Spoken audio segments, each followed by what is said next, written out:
Facultad de Medicina, si yo les pregunto, ¿cuál ha sido su inspiración para elegir esta carrera? Estoy segura de que la mayoría me va a decir que biología, más el tema de salud, el tema de asistir a pacientes, de sanar a pacientes y bueno, todo lo que tiene que ver con la salud.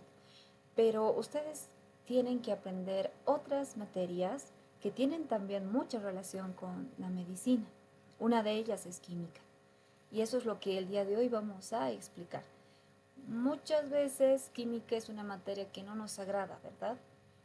Lo vemos muy complicado, muy complejo de entender, pero ustedes desde que nacieron ya hicieron química. Esta mañana, durante la tarde, cuando consumen sus alimentos, cuando realizan ejercicios, en este momento como cuando están prestando atención a la clase, están realizando química. Y todo lo que está alrededor suyo es química. Los objetos que tenemos, desde los líquidos que consumimos, los gases que nos rodean, también es una reacción, pueden ser productos de reacciones químicas o los tenemos a nuestro alrededor, forman parte de la naturaleza. Pero la química es una rama demasiado importante y debemos comprenderla. Y desde ahora ustedes ya no tienen que tener ese miedo o esa susceptibilidad con la materia de decir no la voy a poder comprender. Sí la van a comprender porque ustedes lo hicieron desde que nacieron, solo que no sabían qué términos usar para referirse a ciertos tipos de reacciones que ocurren o a tal vez explicar las propiedades de la materia o identificar qué fenómenos se están presentando. En esta clase vamos a desarrollar todo eso de la manera más clara posible para que ustedes puedan comprender y puedan sobre todo no memorizar, porque memorizar es para un momento, memorizar es solo para el examen. Ustedes tienen que aprender y analizar para el resto de su vida, para cuando ya sean médicos y cuando ejerzan la carrera, ustedes tienen que tener aún presente todos estos conceptos que vamos a aprender. ¿Listo? Entonces comenzamos con lo que es la introducción. Vamos a responder esta pregunta. ¿Qué es química? Para ustedes, ¿qué es química? Ya me van a decir, es una materia. Sí, es una rama que avanzamos en el colegio, sí. Eso sí, pero su concepto, el concepto que tenemos o la definición que conocemos de química, ¿cuál es? El día de hoy vamos a manejar esta definición. Dice, la química, por definición, es una ciencia que se va a dedicar al estudio de la estructura, las propiedades, la composición y las transformaciones de la materia. Ahora, para poder entender, tal vez para algunos esto está en chino, ¿no? Que no entiendo, pero primero vamos a entender qué es materia. Si logramos entender qué es materia, vamos a poder desarrollar lo que decía el texto, ¿no? La definición. Materia. Materia es todo aquello que ocupa un lugar. ¿En dónde?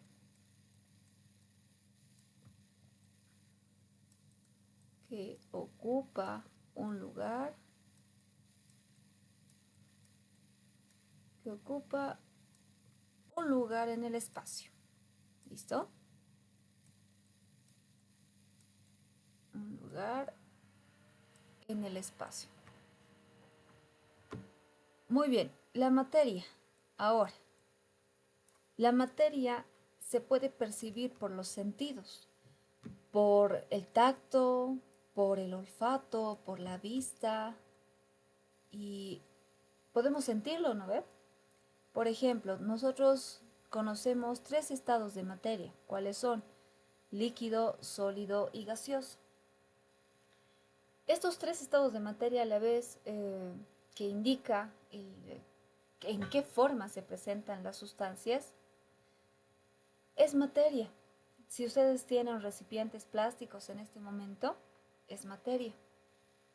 Tienen recipientes que sean de otro material, digamos, de vidrio, de porcelana, de aluminio, pero están en el estado sólido, todo eso es materia, absolutamente todo. Si ustedes levantan la mirada en este momento y observan a su alrededor, todo lo que está ahí es materia. ¿Por qué? Porque ocupan un lugar en el espacio. Y esta materia tiene propiedades también. Tiene propiedades físicas y tienen propiedades químicas. Las propiedades físicas son las que podemos observar, son las propiedades externas. Las propiedades químicas son sus propiedades internas, la composición química que tiene la materia. En este momento, ¿qué masa gaseosa nos está rodeando? El aire, ¿verdad? Eso también es materia. Si no sé, nos servimos un vaso de agua, ese líquido, el agua, también es materia. Entonces, la materia se presenta de tres maneras: estado líquido, estado sólido y gaseoso. ¿Nosotros somos materia? Claro que sí somos materia, porque ocupamos un lugar en el espacio. Entonces, de ahora en adelante, ya estamos entendiendo qué es la química. Vamos a estudiar qué cosa dijimos de la materia: la estructura. La estructura es la forma que tiene la materia. Las propiedades, propiedades físicas y químicas. La composición química que presenta la materia. Y las transformaciones. ¿La materia se transforma? Claro que sí se transforma. Si yo tengo un vaso de agua y lo llevo al refrigerador, va a pasar un tiempo y voy a sacar el vaso de agua como hielo. ¿Qué pasó? Se transformó la materia. Si nosotros tenemos unos troncos de madera y lo quemamos, ¿qué va a suceder? Se va a volver negro la materia, ¿no? Se va a convertir en carbón. ¿Qué ha pasado? Se transformó la materia. Nosotros almorzamos. Durante la tarde, ¿qué estamos realizando? Digestión. ¿Qué está pasando? Se está transformando la materia. Entonces la materia se transforma. No, y como les dije, y eso no se olvide, todo lo que existe en el mundo, en el universo, se llama materia. Desde los animales, las plantas, absolutamente todo, chicos, todo aquello que ocupa un lugar en el espacio y además se perciba por los sentidos es materia. Pero hemos dicho también, hemos mencionado una palabra muy importante y es la ciencia. La química es una ciencia. ¿Qué es ciencia? Tenemos que descomponer estos párrafos para poder entender cada una de esas palabras que en su momento creíamos que era tan complicado, ¿no? La ciencia es el conjunto de conocimientos que se obtienen mediante la observación y el razonamiento. Dos palabras muy importantes. Ciencia es un conocimiento que se obtuvo por la observación y el razonamiento. La ciencia no es algo eh, que puede estar manejado bajo tal vez, el quizá, puede ser, eh, tiene que ser preciso. La ciencia es preciso, la ciencia está demostrada, es predictiva además y se ha comprobado experimentalmente. ¿Listo? La ciencia no es ambigua, no está como en el aire flotando como una idea que no está concreta y no está demostrada. Eso es la ciencia. Y ustedes en este momento, están realizando ciencia, están aprendiendo ciencia. Cuando ingresen a la Facultad de Medicina van a conocer muchas materias más que son ciencia. Y ahí van a poder ustedes aprender muchas cosas y distinguir lo que es una ciencia de lo que es una hipótesis, ¿ya? Porque la hipótesis es una idea que no está comprobada, no se sabe si es cierto o no, eso es una hipótesis, pero la ciencia está comprobada experimentalmente. ¿Y qué tiene que ver la química con la medicina? ¿Por qué tenemos que estudiarla? Para poder entender los procesos fisiológicos y bioquímicos que ocurren en la materia.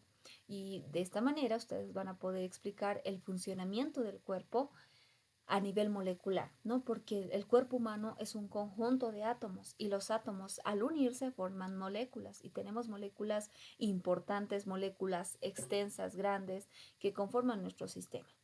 Además, fármacos y nutrientes.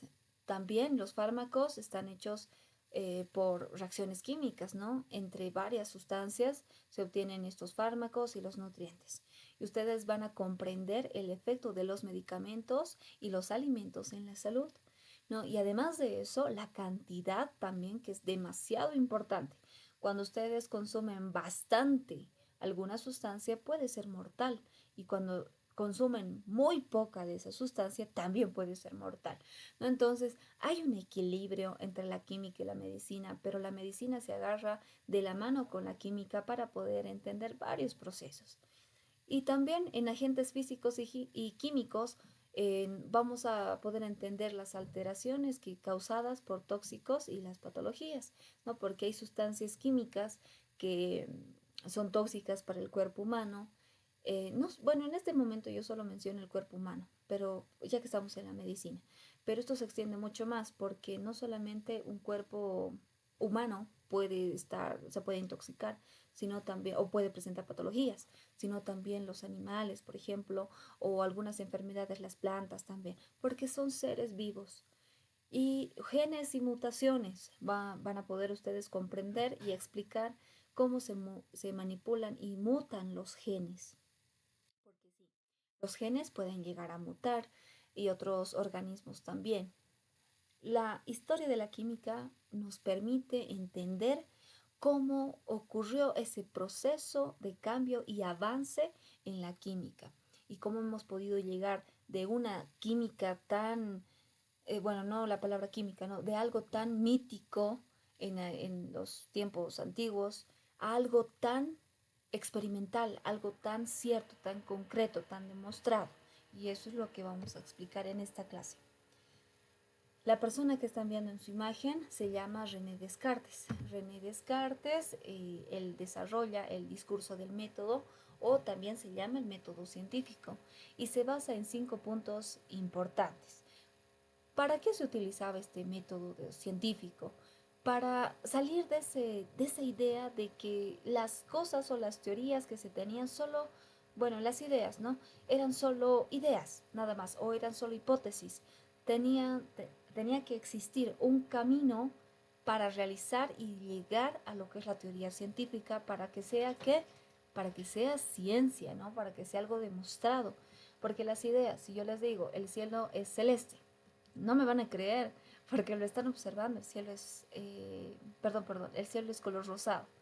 No me van a creer, me van a decir, no, el cielo es celeste, no es color rosado, porque lo están observando.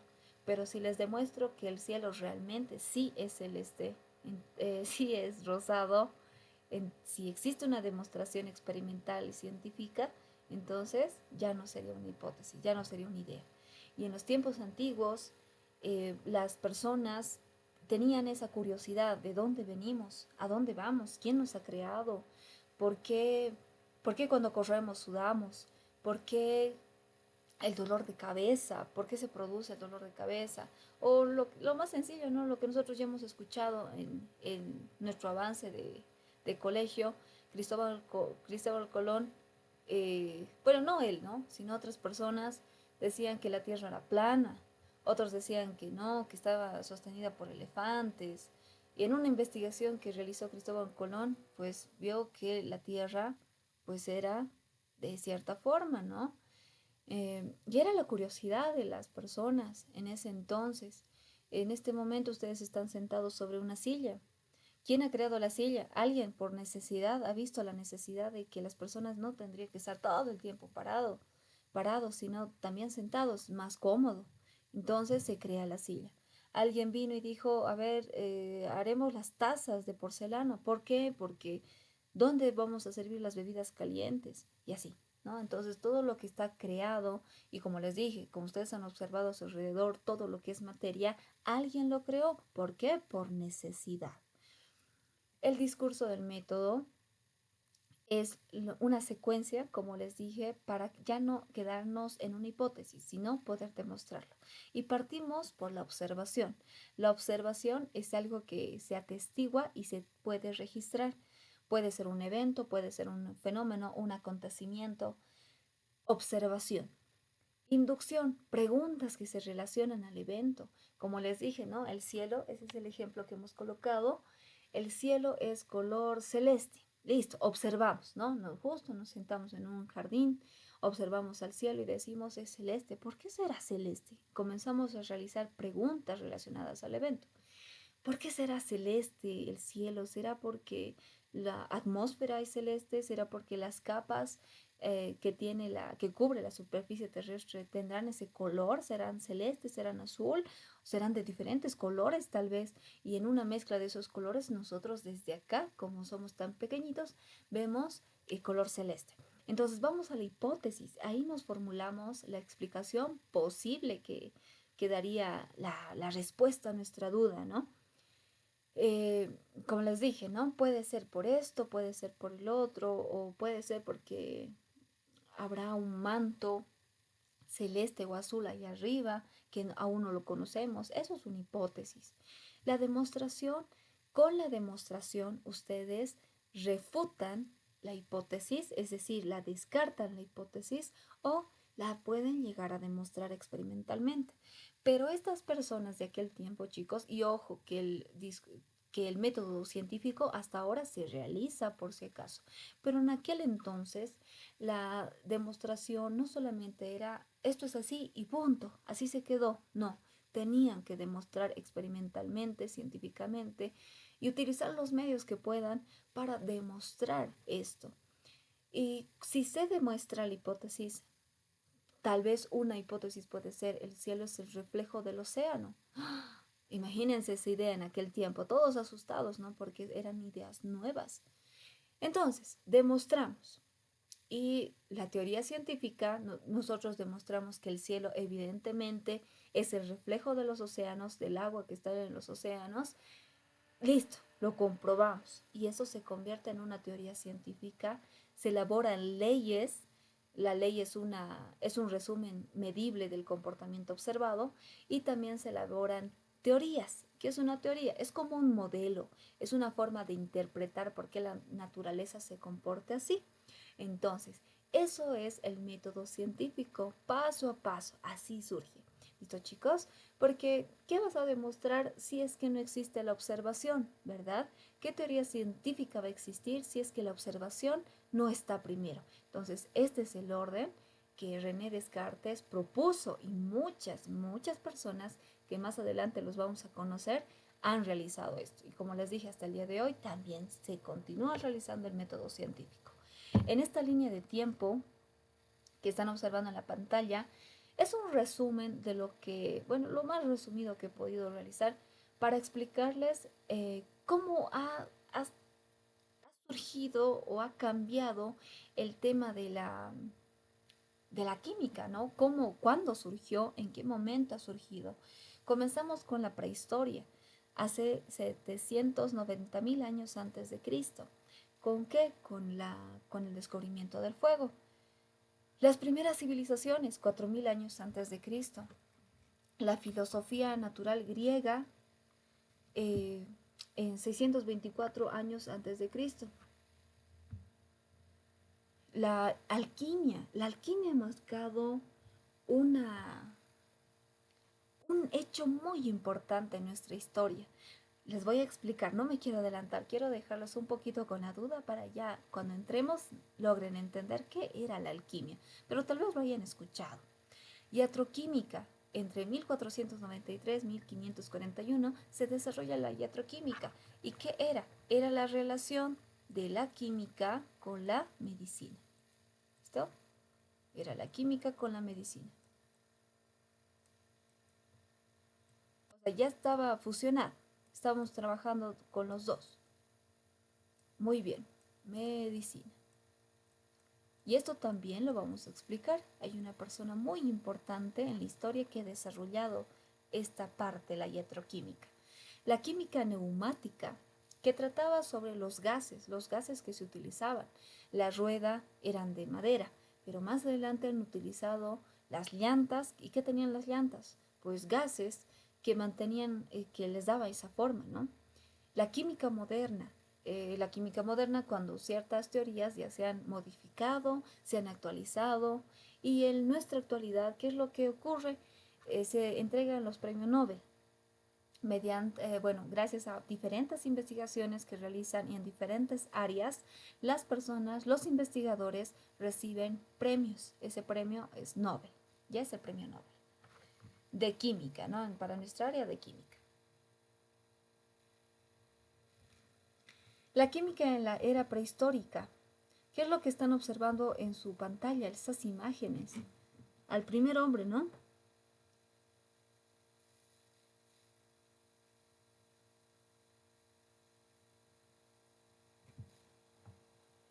Los primeros hombres.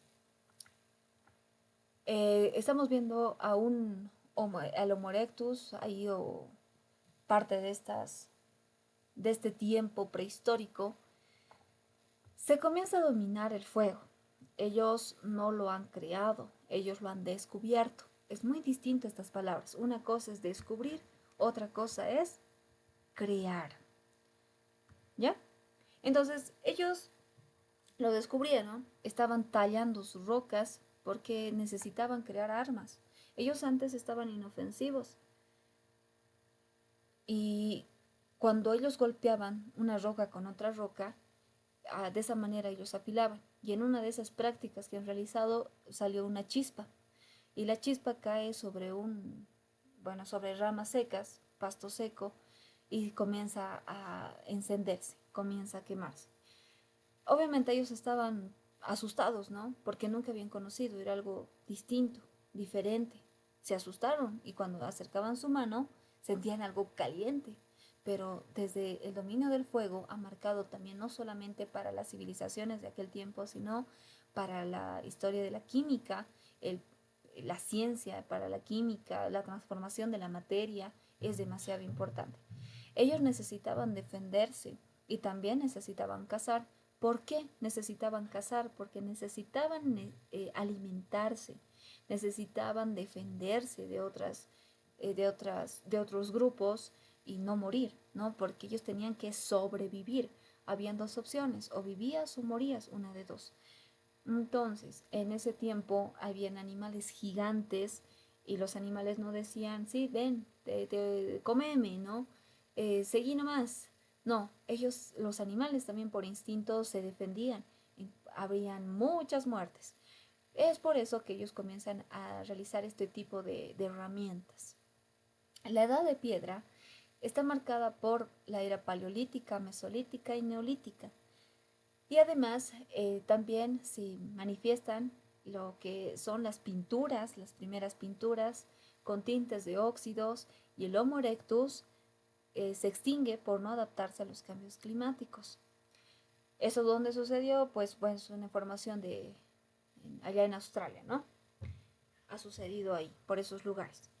Ya, el, ¿qué es lo que sucede en nuestro planeta? Bueno, desde hace millones de años, nuestro planeta sufre cambios también, eso se llama cambio climático. Cuando, por ejemplo, nosotros estamos sufriendo eso en este tiempo, los fríos que hemos sentido en invierno ya no son los mismos que existían hace tiempo atrás, son distintos, son más fuertes, son más bruscos. Hemos llegado a puntos de helada muy fuertes y no solamente en la ciudad de La Paz, sino también en diferentes departamentos. ¿Qué está ocurriendo en Europa? Europa no queda atrás de lo que es el cambio climático. Están teniendo temperaturas demasiado altas con respecto a, bueno, ellos están en verano y tienen temperaturas demasiado altas al punto de derretir sus semáforos. No sé si han visto esa información. Eso es cambio climático y el cuerpo humano tiene que adaptarse. Ojo, solo estoy hablando del cuerpo humano, pero esto no solo se cierra al cuerpo humano, sino a los seres vivos en sí, plantas, animales, a todos, ¿listo? Afecta a todos. Entonces, en este caso, el Homo erectus, algo así ha debido suceder, ¿no? Hubo un cambio climático brusco y su cuerpo no pudo resistir, porque nosotros, chicos, somos una materia que se va adaptando. Cuando vienen de otros países, por ejemplo Argentina, viene a jugar fútbol, ¿qué es lo que sucede? No puede respirar, ¿no ve?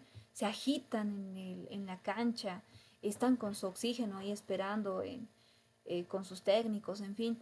¿Pero por qué? ¿Y por qué nosotros estamos normal? Nosotros realizamos atletismo, natación, caminamos, realizamos nuestras actividades como una persona normal, porque nuestro cuerpo ya está adaptado a las condiciones climáticas en las que vivimos. Tenemos poca masa de aire, eso es cierto. Tenemos poca masa de aire debido a la altitud a la cual nos encontramos. Pero nuestro sistema se ha acostumbrado y podemos razonar y podemos pensar y podemos trabajar, realizar todas nuestras actividades porque nuestro cuerpo ya se ha adecuado y se ha adaptado al medio, ¿no? Al medio, al, al clima que tenemos, al medio ambiente. Y otras personas, como los argentinos, cuando vienen no están pues acostumbrados, por eso les cuesta. Pero si nosotros nos vamos a Santa Cruz, a un lugar que es bajo, ¿no? Que no es un punto tan alto sobre el nivel del mar, es más bajito. Si vamos a Santa Cruz, ¿qué hacemos? ¿No sienten que se fatigan? No es que les falte el aire, es como si tuvieran mucho aire, como si estuvieran en el sauna. Cuando estamos en el sauna, ¿qué pasa?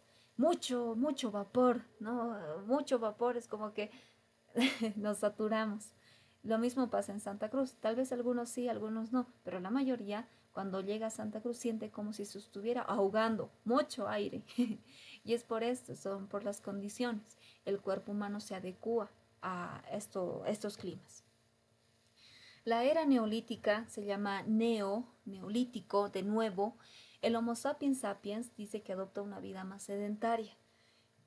Ya no tiene que ir a cazar a los animales gigantes, sino se dedica a la ganadería y también trabaja a la tierra, porque ellos que han visto que cuando caían semillas en el suelo, pasaba el tiempo y crecían plantas, y después de un tiempo las plantas daban frutos.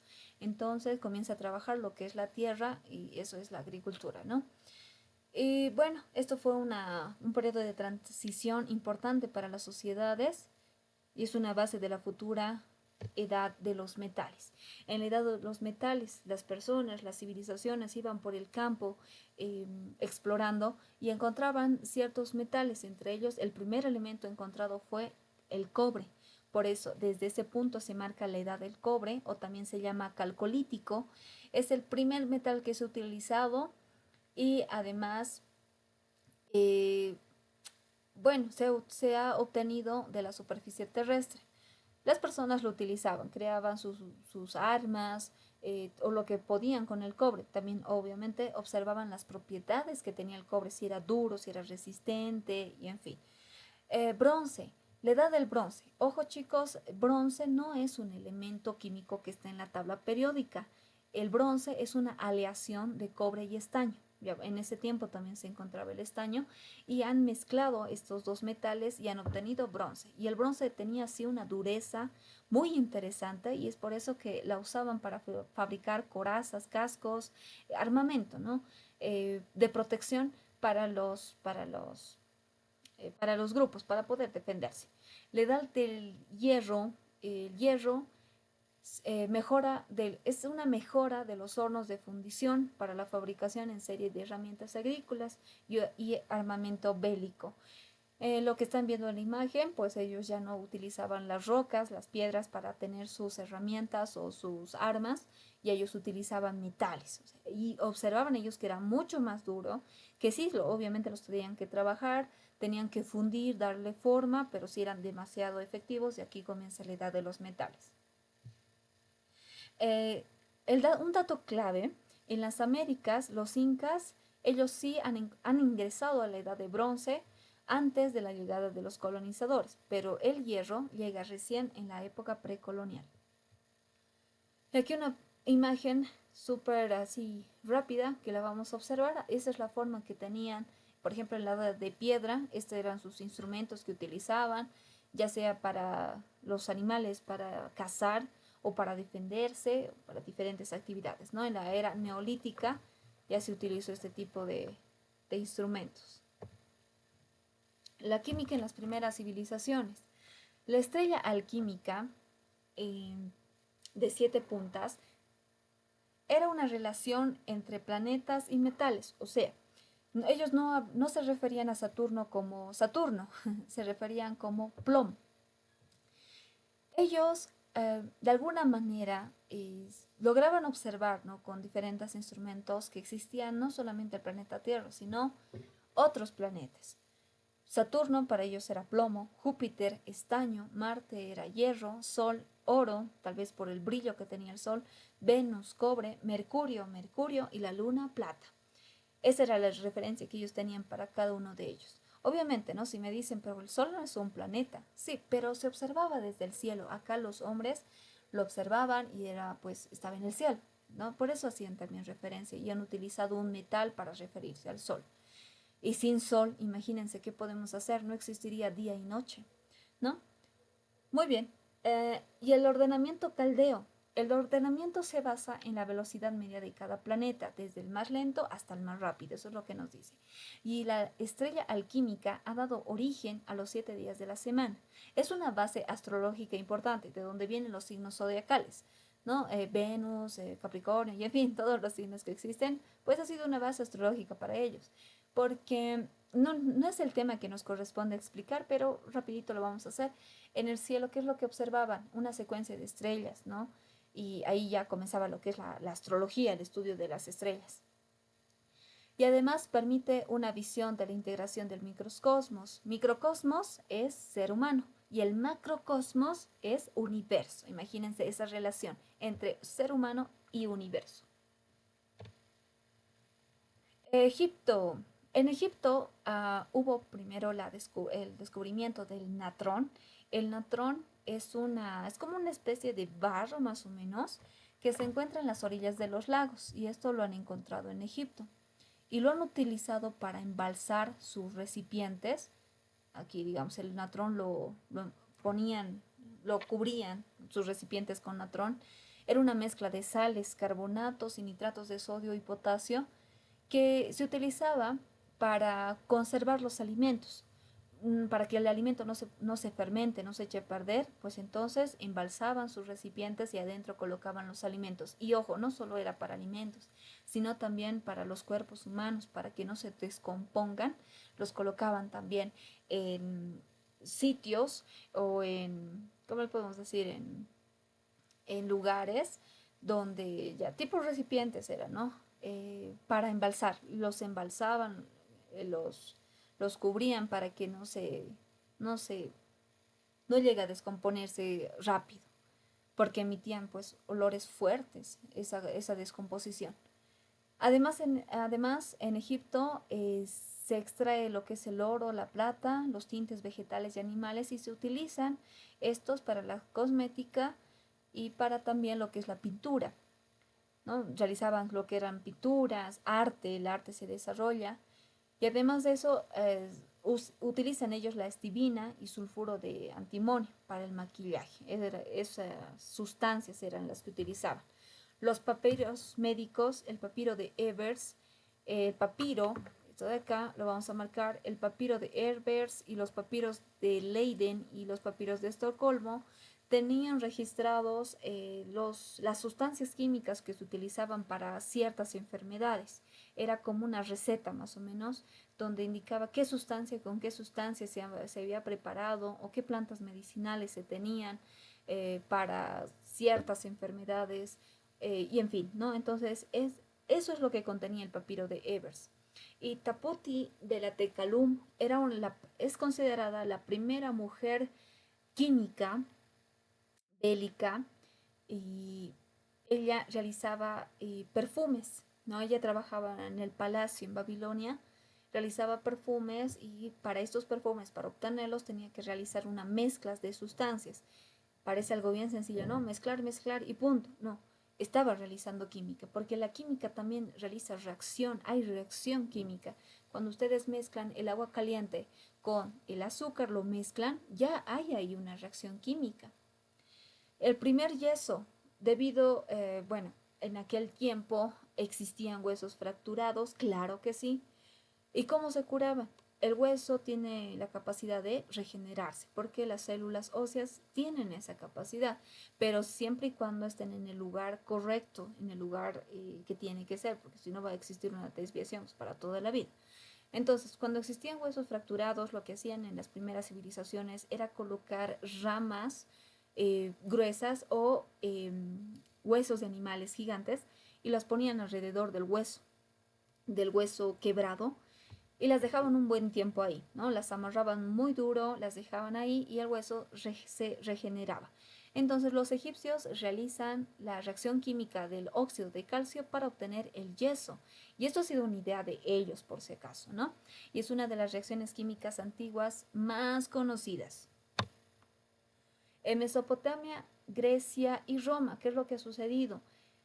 Se registraban lo que, bueno, por la escritura se registraban todos los medicamentos que se han utilizado. Por ejemplo, en Mesopotamia, en la tablilla de Nippur, se ha detallado estos medicamentos sumerios a base de sustancias de animales, vegetales y minerales.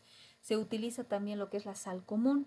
La sal común es el cloruro de sodio. Es lo que está en nuestras cocinas, eso es sal común. ¿Listo? Es cloruro de sodio.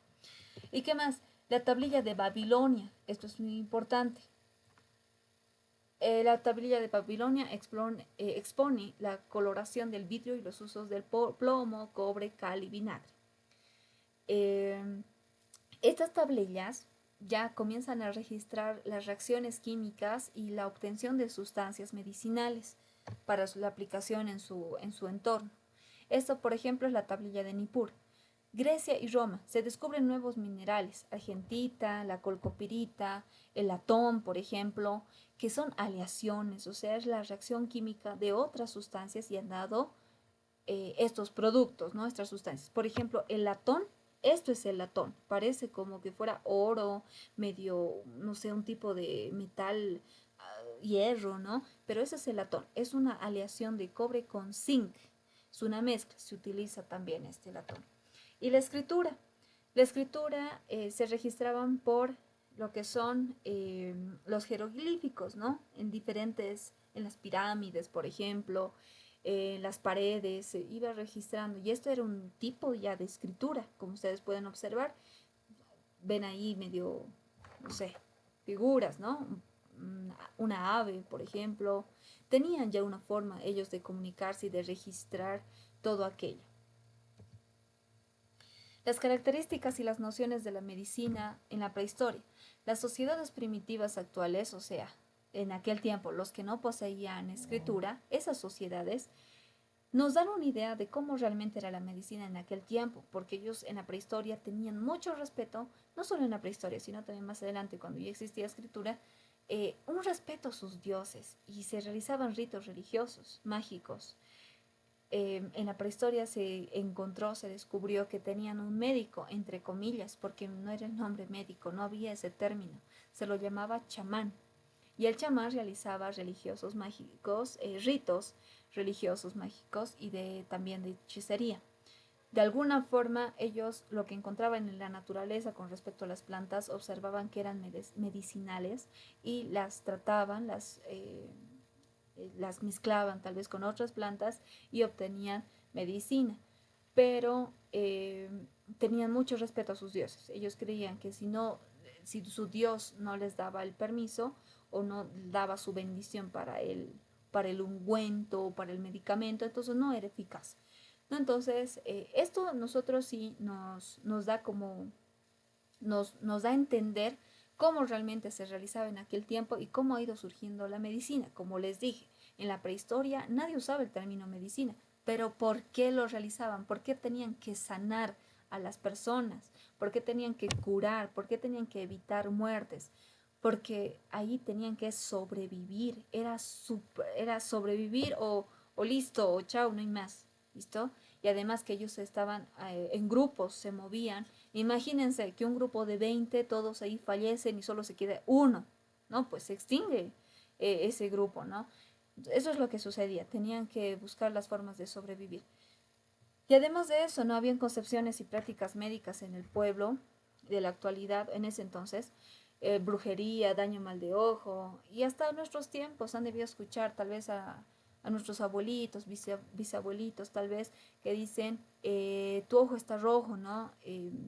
Alguien te tiene envidia, eh, te, te, tu ojo digo, tu oído está caliente, alguien está hablando mal de vos. Así. Entonces, esas eran las creencias que también ocurrían en aquel tiempo, pero pese a que creían que eran hechicerías, eran mal de ojo, igual tenían que curarse, tenían que estar vivos, tenían que sentirse bien, porque tampoco nadie puede vivir con dolor, ¿sí o no? En la prehistoria existieron tres tipos de medicina: la instintiva, la empírica y la mágico-religiosa. La mágico-religiosa, bueno, lo que les expliqué anteriormente y lo que están observando en la pantalla es la primera operación a cuerpo abierto. En la imagen que están viendo en la parte de arriba, es así como colocaban alrededor de los huesos fracturados, rotos, colocaban lo que son estas ramas, ¿no? Y las amarraban fuerte para que el hueso pueda regenerarse. Las características de la medicina en la prehistoria. El hombre solamente podía vivir hasta los 30 y 40 años, no más, porque había muchas enfermedades también, y además que ellos tenían que ir a conseguir el alimento y pues eran atacados, ¿no? Y los hombres viven más que las mujeres. ¿Por qué? Porque las mujeres daban a luz. Entonces había demasiado sangrado, había desnutrición, se exponían más a lo que eran las infecciones y a su entorno, no era demasiado peligroso para ellas. Y como no teníamos la medicina desarrollada, ellos podían sobrevivir como podían, con lo que tenía, no se podía más. Y el primer chamán que aparece representado en una cueva fue encontrado en Francia, en la cueva de Trois Freres. La filosofía de la naturaleza. En este punto nosotros hablamos de lo que es la historia de la teorización de los fenómenos y las propiedades de la materia, que tal vez no cuenta con una información escrita, pero ¿por qué? Nadie sabe cómo surge la naturaleza. No tenemos como un dato muy exacto, o no existía ese dato muy exacto para los filósofos de aquel tiempo de cómo surge la naturaleza. Obviamente existía lo que era la Iglesia Católica, existe la Iglesia Católica, y ellos decían que Dios nos ha creado. Pero ellos no se quedaban satisfechos con esa respuesta. Ellos decían, algo más ha ocurrido, es que no solo podemos depender de una deidad, no podemos depender de dioses, sino algo ha sucedido, hay algo más. La materia, ¿qué es la materia? Todo lo que percibes por tus sentidos, algo tangible, ha dado origen a todo lo que conocemos. Cuando nosotros nos referimos a naturaleza, englobamos a todos los seres vivos que componen la misma. ¿Listo? Entonces, en esta parte de la filosofía surgen dos escuelas muy importantes. Primero está la escuela jónica o milesia. ¿Quiénes aparecen en esta escuela jónica?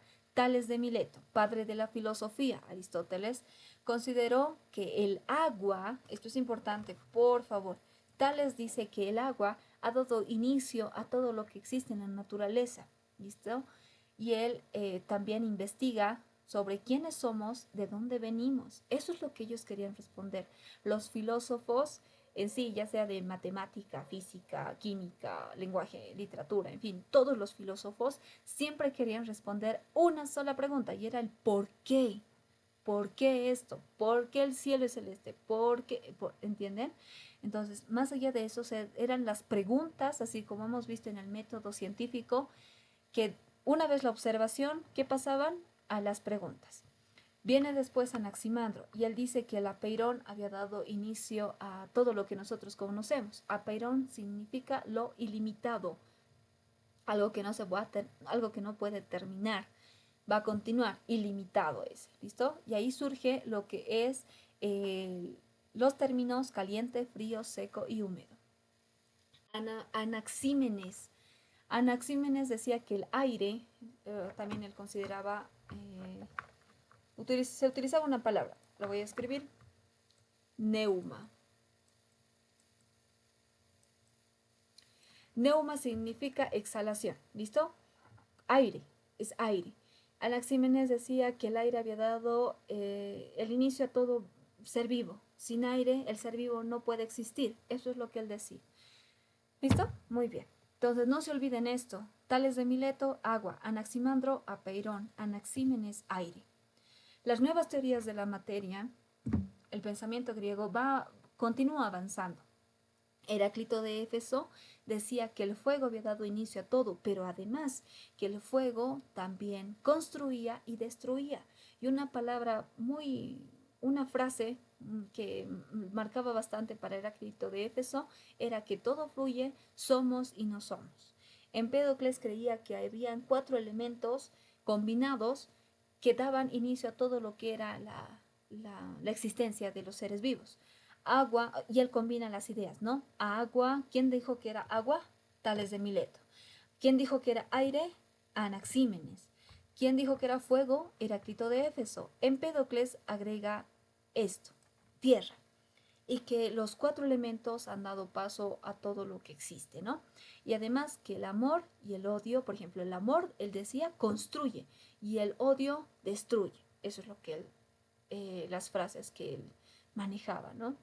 Y Anaxágoras de Clazomen, él decía todo en todo, la teoría de todo en todo. Existen infinitos elementos primarios que se diferencian cualitativamente entre sí. Él hablaba del nous. Nous significa como espíritu, esencia, eso es nous. Y que sin esencia no existía nada. Por ejemplo, las plantas tienen esencia, tienen. Los animales también, el ser humano también tiene esencia. Eso es a lo que él se refería. Platón y Aristóteles. Platón, bueno, en conjunto con Aristóteles, ellos desarrollan lo que es la teoría de los elementos peripatéticos. ¿Qué es un elemento peripatético? Es la combinación, es decir, aire y fuego. ¿Qué va a producir? Este es el elemento peripatético caliente. Fuego y tierra. ¿Qué va a producir? Seco. Tierra y agua. ¿Qué va a producir? Frío. Agua y aire. ¿Qué va a producir? Húmedo. ¿Listo? Entonces estos son los elementos que cuando se unen, no solo ya trabaja un elemento, ¿se han dado cuenta? Es la combinación de dos elementos para obtener el elemento peripatético, caliente, seco, frío y húmedo. Y además de eso, Aristóteles añade un quinto elemento. Como él observa el cielo y dice, el cielo es un quinto elemento, o también se llama quinta esencia, y se llama éter, que constituye o hace referencia al cielo. La escuela atomista, el primer antecedente racional del átomo. Muy bien, acá en esta escuela se comienza, ya no, ellos no creen y tampoco apoyan la idea de que nosotros no creo que seamos solo fuego, que el fuego ya ha dado inicio, hay algo más, ¿no? Y ellos comienzan a hablar, introducen también lo que es la palabra átomo, el término átomo. Ojo, no le han dado átomo porque su escuela se llamaba atomista. Primero surge, ¿no? La observación. Átomo significa sin división. A significa sin y tomo significa división. Ya por eso se llama átomo. El átomo, ellos lo han estudiado, han investigado y ojo, no investigan pues una hora, un año, perdón, una hora, un año. Han pasado años. Ellos han dado su vida para la investigación porque necesitaban demostrarlo. ¿Listo? Comenzamos con Leucipo. Leucipo es el fundador del atomismo junto a Demócrito. Ellos han introducido lo que es el átomo, una partícula pequeña, sin división, indivisible, que compone lo que es la materia. Demócrito decía, son infinitos trozos indivisibles. Ustedes en la noche han visto el cielo, cuando está despejado hay muchas estrellas, ¿no ve? Algo así Demócrito se imaginaba que era la materia compuesta de miles de átomos y que unidas formaban pues compuestos.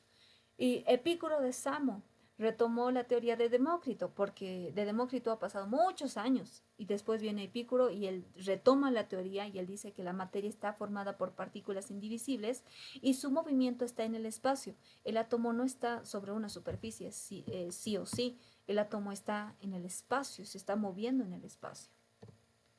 ¿Listo? Ahí tenemos a cada uno de ellos, Leucipo, Demócrito y Epicuro.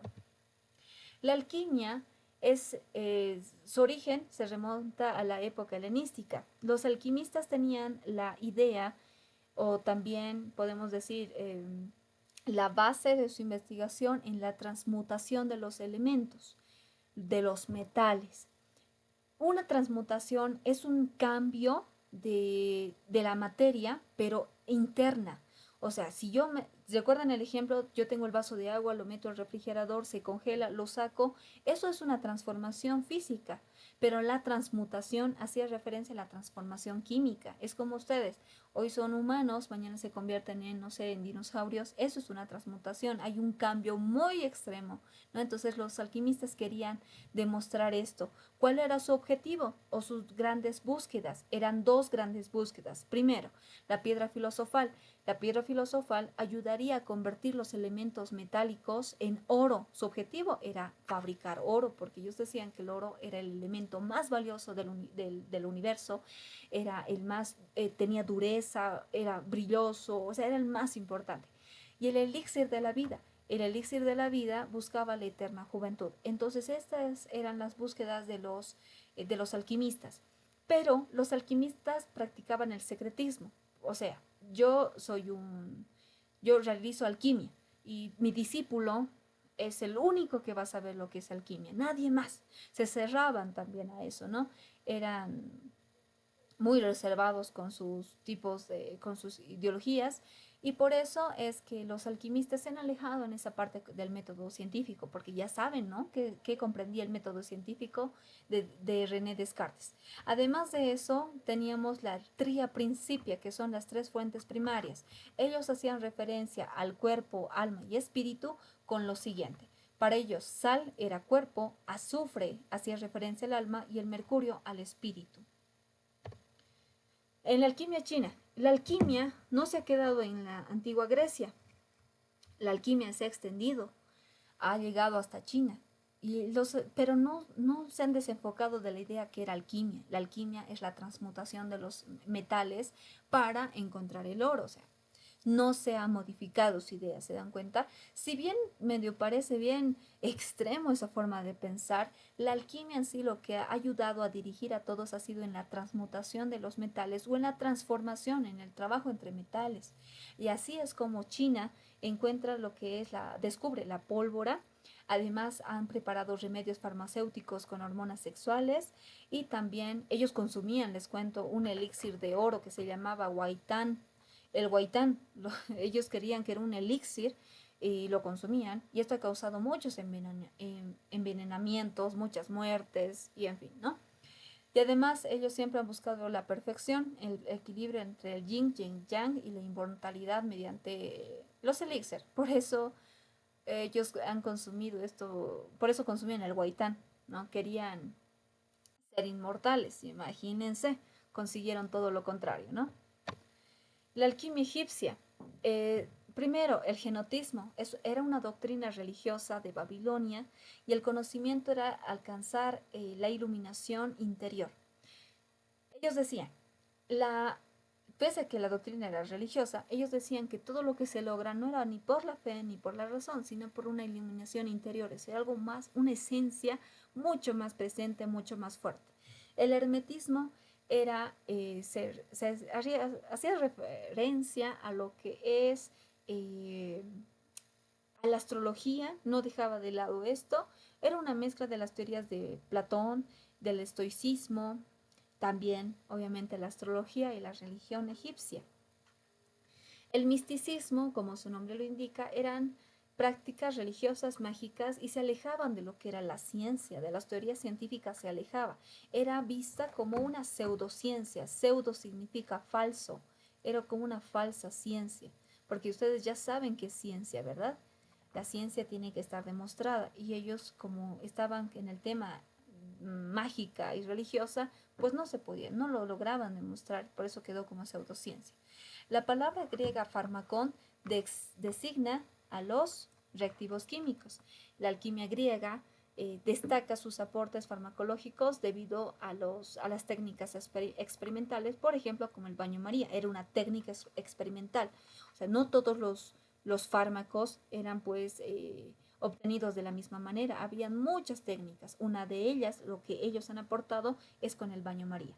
Baño María, ¿qué es? Es un recipiente con agua caliente y se introduce otro recipiente y aquí ya se pone la sustancia. ¿Por qué se hace esto? Es para que la sustancia que tú quieres calentar no reciba calor fuerte o directo y ya no sirva. Entonces, para cuidar el tema de la temperatura se utilizaba el baño María.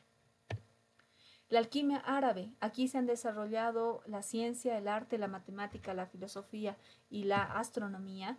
Entre ellos han resaltado primero Geber, a quien se le atribuye la descripción de las técnicas y operaciones básicas del laboratorio químico. Ahí está Geber en la imagen. Racés es un alquimista, era médico y él ha clasificado los materiales en cuerpos y en espíritus, imagínense. No se alejó de lo que era el principio de los alquimistas, ¿se dan cuenta? Y además él describe la formación del alcohol por la destilación del vino. Destilación, ¿qué es destilación? Cuando ustedes preparan cafecito, aquí tenemos otro recipiente más, ¿no ve? Algo así es, como un cernidor. Aquí ustedes ponen el café, le echan agua. ¿Y qué es lo que cae? Solo cae líquido. Eso es destilar, por si acaso. Avicena. ¿Quién es Avicena? Era un árabe, era filósofo, médico y alquimista. Él escribe lo que se conoce como canon de la medicina. El canon de la medicina también contenía lo que son medicamentos, sustancias que se habían mezclado, porque aquí ya no solamente se utilizaba los metales, en metales con metales, sino ya comenzaban a introducir otro tipo de mezclas para poder sanar a las personas. Y Bagdad tuvo la primera farmacia pública. Aquí está, Bagdad es otra persona, es árabe también. Y lo que él realizaba, los medicamentos y fármacos que él había descubierto, lo ha puesto, se han recopilado en los libros de Kabbalah. Ahí está. La alquimia en el occidente cristiano. Bueno, ellos son las personas que más resaltan de esta época. Primero está Alberto Magno, es el primer autor alemán de escritos alquímicos. Él introduce lo que es la afinidad química. ¿Qué es afinidad? Voy a poner solamente un ejemplo. A un lado las chicas, al otro lado los chicos. Eso es afinidad, pero esto sí es referencia a la química. Cómo los elementos con otros elementos tenían una afinidad, porque no todos se mezclaban. Habían elementos que cuando mezclaban con otros metales, no se combinaba, no había afinidad, a eso hacía referencia. Y en su obra del Mineralibus describió técnicas como destilación, ustedes ya saben qué es, sublimación, calefacción al baño María. Roger Bacon era un alquimista, era inglés. Él descubre las leyes de reflexión y el fenómeno de refracción. Reflexión, que es el reflejo, eso es reflexión. Y refracción es cuando parte, voy a poner el ejemplo de la luz solar, llega la luz solar a la superficie, una parte se queda en la superficie y otra parte rebota, algo así. Eso es refracción, ¿listo? Propuso el estudio inductivo de la naturaleza. Santo Tomás de Aquino es el discípulo de Alberto Magno. Él escribe el tratado sobre la esencia de los minerales. Recuerden que los minerales, o como decían nuestros alquimistas, que tienen también una esencia. Los minerales tenían también esencia, es lo que decía Santo Tomás de Aquino. Y defiende la transmutación como un proceso natural que ocurre en el tiempo. Él no decía, no es necesario que nosotros transmutemos la materia, no, la naturaleza se va a encargar. ¿Y esto es cierto? Claro que sí. Y lo es, ¿no? Porque nosotros no somos el resultado de cuando el Homo erectus estaba en aquel tiempo. Hemos sufrido muchas transmutaciones a lo largo de nuestra historia para nosotros vivir en el entorno donde vivimos. La iatroquímica la iatroquímica, hay una persona que ha surgido con esta ciencia y es Paracelso. Su nombre real es Philippus Bombast von Hohenmey, pero se le llama Paracelso, ¿listo? Eh, la iatroquímica es un puente directo entre la alquimia y la medicina moderna. Paracelso, él decía que nosotros no debíamos trabajar solamente por separado los elementos metálicos y transformarlos, sino Paracelso comienza a realizar el uso, él utiliza lo que son las sustancias, los elementos con las plantas medicinales y en su laboratorio comienza a realizar reacciones químicas para poder tratar ciertas enfermedades de aquel tiempo y de su entorno. Uno de ellos era la silicosis. La silicosis era una enfermedad de los mineros. Ellos salían de las minas y sus pulmones y comenzaban a toser todo el tiempo y sus pulmones se comenzaban a afectar bastante. Él investiga esto y descubre que había habido partículas de silicio que se estaban acumulando en los pulmones debido a que estaban expuestos a estas partículas. Entonces, él comienza a realizar estas, estas reacciones químicas, comienza a descubrir fármacos para poder contraer estas enfermedades, para poder combatirlas. Otra enfermedad también que había eran las sales de mercurio. Perdón, la sífilis. La sífilis era como una infección y era tratada por sales de mercurio, ¿listo? Sales de mercurio. Pero alguien dirá, pero mercurio, ¿cómo? A mí me han dicho que el mercurio es tóxico. Sí, pero él utilizaba en cantidades muy pequeñas de mercurio. ¿Listo? Eso también hacíamos referencia, ¿no? Cuando consumes mucho, te mata. Cuando no consumes nada, te mata. Tiene que haber un equilibrio. A eso también ellos, los que hemos repasado, los que hemos estudiado hoy, nos decían eso. Además de eso, él adopta 4 elementos aristotélicos, más 3 principios alquímicos, azufre, mercurio, sal, presentes en todo cuerpo animal, vegetal y mineral en proporciones diferentes. Y él también sentó las bases de la homeopatía moderna. ¿La iatroquímica en nuestra actualidad se maneja, se realiza? Sí. La iatroquímica hoy en día la conocemos como la quimioterapia. ¿Listo? Quimioterapia. Quimioterapia. Muy bien, entonces él era Paracelso. Listo. Y hemos terminado. Este es el primer contenido para la materia de química. La siguiente clase vamos a continuar.